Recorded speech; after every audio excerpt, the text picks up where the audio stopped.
Our Dane Placko just spoke with Crimo's uncle. Let's listen into that. Paul, thanks for talking to us. What did you want to say to the people who were hurt, the families of the people that were killed? I just want to say I'm deeply, deeply sorry for everyone that lost their lives and got injured. From the bottom of my heart, I'm heartbroken, and my heart is shattered to hear this, and I can't even believe it, and I just want to express my deeply sorry and my condolences to everybody. Me and my brother were very well known in Ravinia, Highland Park, and we have a good character. Everybody loves us, and this is just, it breaks my heart to even hear about all this. Tell us about your nephew, Bobby the III. Had there been any signs of trouble, any warning signs recently? There's been no warning signs. As I saw him yesterday evening, and when I went home, I said hi to him.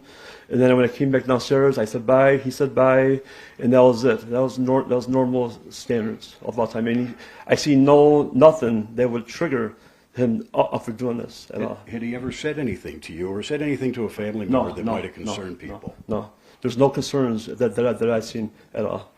And the weapon, do you have any idea where he acquired the weapon? I'm not sure. No. You don't? No. Okay. I'm not really involved with him. Like, I mean, we're like, we just say hi and bye, and that's it. You guys were living in the same home. Yeah. We live together. Yeah. Okay. Yeah. Explain that arrangement. It was your dad's home, right? Yes, At one time. Yes. Your dad passed away, and Right. then you, your brother, and Bobby the III were living there. Yes.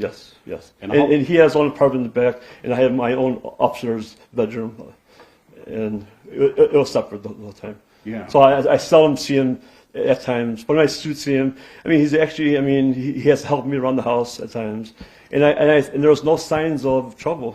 I saw no signs of trouble, and if I did see signs, I would have said something, but there was no signs of trouble. What was he doing with his life? He was 22. Was he going to school? Was he working? I think he was out of he didn't go to college, and he was like a YouTube rapper that I know, but I never even preview his videos at all.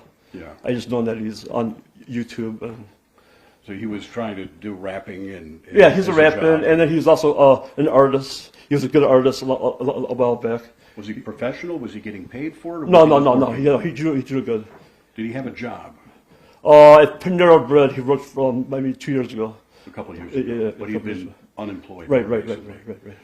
And no mental problems or psychological problems in the past? Not that I know of, no. He's a real quiet kid. He keeps everything to himself, and he doesn't express himself out. So he just like sits down on his computer, and there's no like interaction between me and him. And having known him your entire life and learning this horrible event, what do you think? What goes through your mind? I can't even believe it. It seems like it's a dream, and I can't even imagine about it. I can't even. I'm heartbroken. I mean, I'm deeply heartbroken, and I'll be heartbroken for the rest of my life.